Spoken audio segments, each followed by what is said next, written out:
In the rugged terrain of ancient Greece, where valor and discipline were etched into the very fabric of society, a formidable force emerged, renowned throughout history as the indomitable Spartan Army.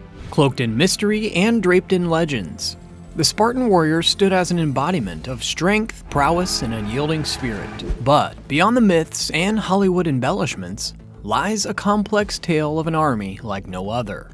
In the heart of the city-state of Sparta, where valor was prized above all else, the Spartan army stood as a bastion of military might, the epitome of what it meant to be a warrior. Trained from youth to be fierce defenders of their homeland, the Spartan Hoplites, with their gleaming bronze armor and unyielding phalanx formation, were an awe-inspiring sight to behold. Their prowess on the battlefield was matched only by their enigmatic nature of their society. While other Greek city-states thrived on democracy and artistic pursuits, Sparta danced to a different tune, one dedicated by a strict militaristic regime. The intriguing blend of martial culture and austere way of life forged a fighting force that seemed invincible to many. As we delve into the depths of history, we embark on a journey to unravel the true size of the Spartan army, shattering preconceived notions and discovering the realities hidden beneath layers of myth and legend. From the monumental battles that etch their names in eternity, to the socio-political dynamics that shape their force, the story of the Spartan army transcends time, capturing the imagination and admiration of generations to come. Join us here on History in Minutes as we venture into the annals of ancient Greece, where the shadows of the past beckon, and the echoes of the Spartans' battle cries resonate through time. The Spartan army holds immense historical significance as one of the most renowned and feared military forces of ancient Greece. Situated in the region of Laconia on the Peloponnese Peninsula, the city-state of Sparta emerged as a dominant military power during the Archaic and Classical periods. The strength and discipline of their army played a crucial role in shaping the history of ancient Greece and left an enduring impact on military strategy and culture. The Persian Wars. During the Persian Wars in the early 5th century BCE, the Spartan army demonstrated its valor and resilience in the famous Battle of Thermopylae. Led by King Leonidas, a small contingent of Spartan hoplites, along with their allies, held off the massive Persian army for several days, delaying their advance into Greece. Although ultimately defeated, their bravery and sacrifice became a symbol of Greek resistance against the mighty Persian Empire. Peloponnesian War. The Peloponnesian War, fought between Athens and its allies and the Peloponnesian League led by Sparta, lasted from 431 to 404 BCE. Sparta's victory marked a turning point in Greek history, as it ushered in a period of Spartan hegemony. However, the war's protracted nature and resulting devastation weakened both Sparta and Athens, leaving Greece vulnerable to external threats. Spartan hegemony. Following the Peloponnesian War, Sparta emerged as the dominant power in Greece, leading the Peloponnesian League, an alliance of city-states under Spartan influence. The Spartan army's reputation for discipline and military prowess enforced their hegemony, enabling them to exert significant control over the Greek mainland. Impact on military culture. The Spartan army's strict military training and social structure left a lasting impact on Greek military culture. Their training system, known as the agoge, molded young Spartan boys into hardened warriors, instilling values of discipline, courage, and unwavering loyalty to the state. This unique approach to military education set the Spartans apart from other Greek city-states and contributed to their military superiority. Misconceptions about the size of the Spartan army. Despite its historical significance, there are misconceptions surrounding the actual size of the Spartan army. These misconceptions stem from limited historical records and the exaggeration of their military might over time. Small number of Spartiates. The core of the Spartan army consisted of Spartiate citizens, elite warriors who underwent rigorous training. Contrary to popular belief, the number of Spartiates was relatively small compared to the overall population of Sparta. It is estimated that at its peak, there were only about 8,000 to 10,000 Spartiate citizens, and not all of them served as full-time soldiers. Reliance on allies. While the Spartans were renowned for their military prowess, they often relied on their allies to bolster their forces in times of conflict. The Peloponnesian League, an alliance led by Sparta, included various city-states that contributed troops and resources to support Spartan campaigns. In major battles, the Spartan forces were often supplemented by soldiers from allied states. Helots and Paroiakoi. The Spartan army was not solely composed of Spartiates. The Helots, an enslaved population in Spartan society, played a significant role in supporting the army, providing labor and serving as light infantry in times of war. Additionally, the Paroiakoi, free, non-citizen inhabitants of the regions surrounding Sparta, contributed to the army's ranks as well. Importance of military training in Spartan culture. Military training was the cornerstone of Spartan culture, starting from a young age.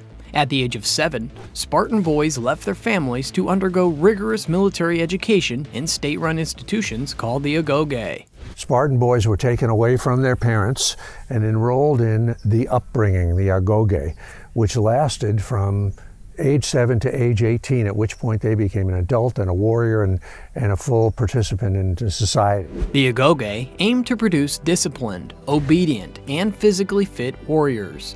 Under the agoge, boys were subjected to harsh conditions and Spartan military training techniques. They learned essential skills such as combat, survival, and teamwork, honing their physical and mental strength. They were encouraged to endure pain and hardship stoically, instilling the Spartan virtues of courage and resilience. At the age of 20, these young Spartans entered the Sistia, a communal dining system where they ate with their military messmates. It was also during this phase that they officially became part of the Spartan army. Even after joining the army, Spartan soldiers continued to live in barracks and ate their meals together, fostering a strong sense of camaraderie and loyalty.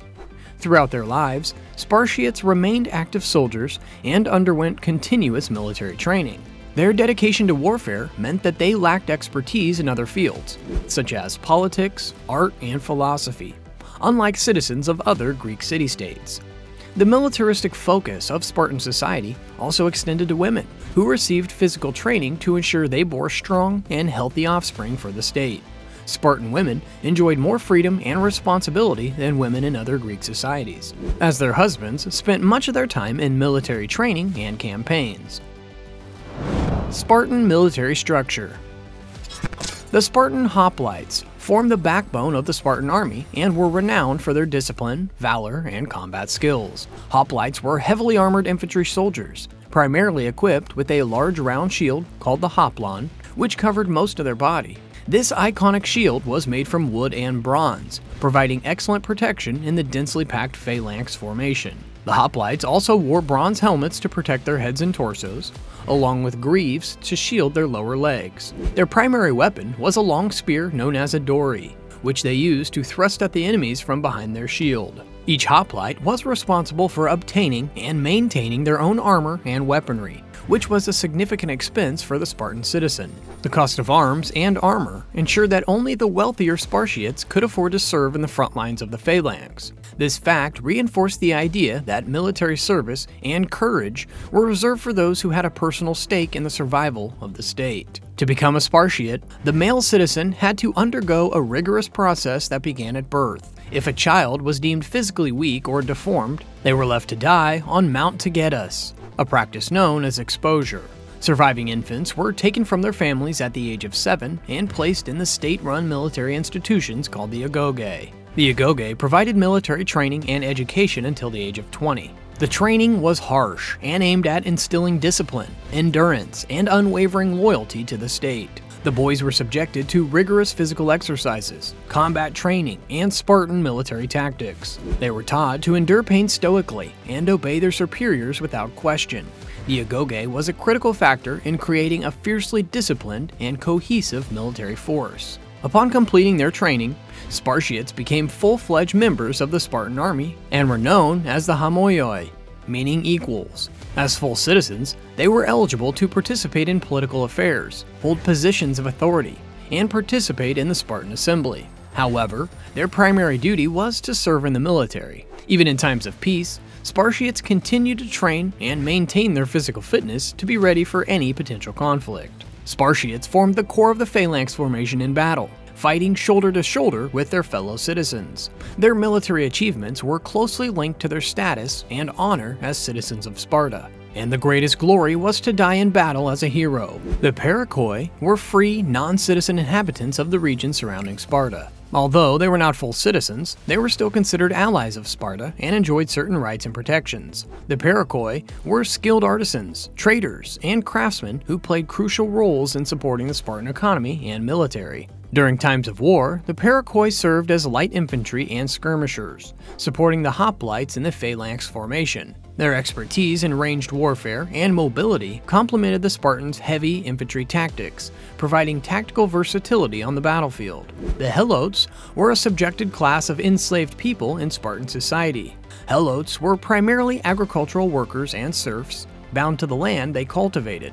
They outnumbered the Spartiates significantly, and this demographic imbalance created a constant fear of rebellion among the ruling Spartans. In times of war, the Helots were mobilized as a labor force to support the Spartan army. They served as camp followers, performing tasks such as cooking, maintenance of equipment, and other logistical duties. Additionally, they could be used as light infantry, but their role was limited and closely supervised to prevent uprisings. The size of the Spartan army, debunking the myth.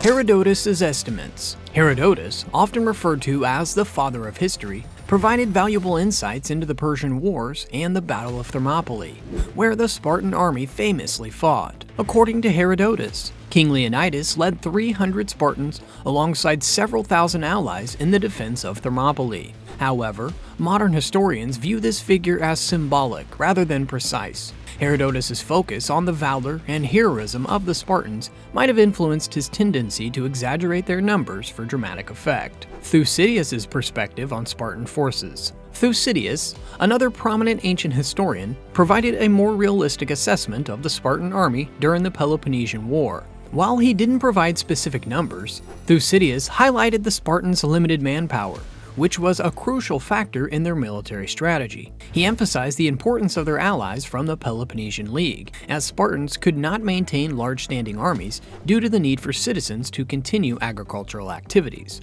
Gaining an accurate understanding of the size of the Spartan army faces numerous challenges due to the limitations of ancient sources. The primary sources available today were written centuries after the events they describe, making them prone to inaccuracies, embellishments, and potential biases. Additionally, most ancient accounts focused on military victories and heroic deeds, rather than providing precise numbers. Chroniclers, like Herodotus and Thucydides, aim to convey the greatness of the Spartan warriors, which may have led to the inflation of troop figures to emphasize their valor. Modern scholars have attempted to decipher the true size of the Spartan army through a meticulous examination of available data. They have taken into account various factors, including the Spartan social structure, agricultural demands, and the reliability of ancient sources. By analyzing the Spartan military system, scholars estimate that at its peak, the number of full-size Spartan citizens, or Spartiates, was likely around 8,000 to 10,000. However, not all Spartiates were active soldiers, as they were also required to manage the state and agricultural affairs. The reliance on allies, such as the Perikoi and other members of the Peloponnesian League, bolstered the Spartan army during campaigns. These allied forces were essential to supplement the limited manpower of the Spartans and ensure their dominance on the battlefield. The Spartan army in major battles. In the Battle of Thermopylae, the Spartan army, led by King Leonidas, fought alongside a contingent of Greek allies to defend a narrow pass against the massive invading Persian forces. The Greek allies included soldiers from various city-states, forming a diverse but unified force to halt the Persian advance. The Spartan strategy in the Battle of Thermopylae revolved around using the narrow terrain to their advantage. The pass at Thermopylae limited the Persian army's ability to employ their vast numbers effectively, allowing the Spartans and their allies to hold off the Persian advance for several days. King Leonidas and the Spartan Hoplites displayed exceptional courage and discipline, fighting valiantly against overwhelming odds. In the Battle of Plataea, the Spartan army played a pivotal role in securing a decisive Greek victory against the Persians. Under the command of Pausanias, the Spartan contingent, alongside other Greek forces, engaged the Persian army on the plains of Plataea. Their tenacity and well-disciplined phalanx formation contributed significantly to the defeat of the Persians. The Spartan contingent at the Battle of Plataea is estimated to have consisted around 5,000 hoplites. While this number was smaller compared to other Greek contingents, the Spartans' exceptional combat skills and cohesion were instrumental in achieving the Greek victory. The Spartan army participated in various other significant battles throughout ancient Greek history. At the Battle of Mycale, which was in 479 BCE, Spartan forces, led by Leotychides, played a crucial role in defeating the remaining Persian fleet in the Aegean Sea. Their victory contributed to the overall Greek success in repelling the Persian invasion. In the Peloponnesian War, 431 to 404 BCE, the Spartan army engaged in numerous battles against the Athenians and their allies. Notably, at the Battle of Sphacteria in 425 BCE, Spartan forces achieved a remarkable victory by capturing a group of Athenian soldiers, significantly weakening Athenian morale. The Spartan army's reputation for military excellence also led to their involvement in various conflicts with other Greek city-states and regions. Their military contributions and achievements solidified their position as a formidable force in ancient Greek warfare, leaving a lasting impact on military strategy and culture in the region. Comparing the Spartan army to other ancient Greek forces. The Athenian army differed significantly from the Spartan army in terms of size and composition. Athens relied on a democratic system, whereas citizens participated in both military and political affairs. Their army was a citizen militia, consisting of a large number of hoplites who served part-time and were involved in various other aspects of Athenian life, such as trade, governance, and intellectual pursuits.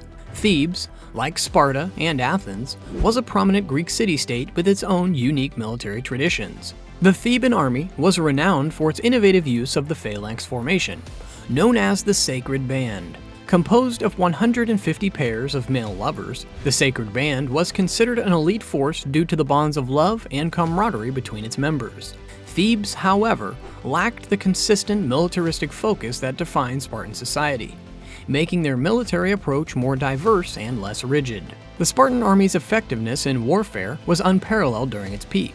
Their training, discipline, and phalanx formation allowed them to achieve numerous victories against formidable adversaries, such as the Persians and Athenians. However, the Spartan focus on military excellence came at the cost of cultural and economic development, leading to a relatively small citizen population and limited resources. While the Spartan army excelled in direct combat and traditional warfare, their reliance on allies and limited manpower posed challenges in prolonged conflicts. The effectiveness of the Spartan army can be seen in their successful defense against the Persians and their dominance in the Peloponnesian War. Nevertheless, the decline of Spartan military supremacy in the latter half of ancient Greece's history highlights the limitations of their militaristic approach compared to the more dynamic and adaptable forces like the Athenians and the Thebans.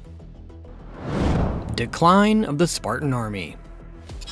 The Peloponnesian War, fought from 431 to 404 BCE, was a protracted and devastating conflict between Athens and its allies against Sparta and the Peloponnesian League. While Sparta emerged victorious, the war took a severe toll on its resources and military strength. Prolonged warfare strained the once dominant Spartan army, leading to significant losses of manpower and financial resources. The Spartan army suffered a major blow at the Battle of Leuctra in 371 BCE. Led by the Theban general Epaminondas, the Theban forces utilized an innovative tactic known as the oblique formation, concentrating their strength on one side of the phalanx. This maneuver allowed the Thebans to break through the Spartan phalanx and achieve a decisive victory. For the first time in centuries, the Spartan army had been defeated on a large scale, shattering their reputation for invincibility. Following the defeat at Leuctra, Sparta's military power continued to decline. The city-state struggled to recover from the loss of manpower and resources, and its influence in the region waned. Moreover, the Helot population, resentful of Spartan domination, posed an ongoing internal threat. Sparta's inability to adapt to changing military tactics and political circumstances further weakened its position. As other Greek city-states, such as Thebes and Athens, gained strength, Sparta's hegemony over the Greek mainland diminished. The once dominant Spartan army had lost its aura of invincibility and was no longer the leading military force in ancient Greece. While Sparta remained an important city-state in the Peloponnese, its military decline marked the end of its era of dominance. This ends today's video. If you learned something new, don't forget to like and subscribe for more contents worth your every minute.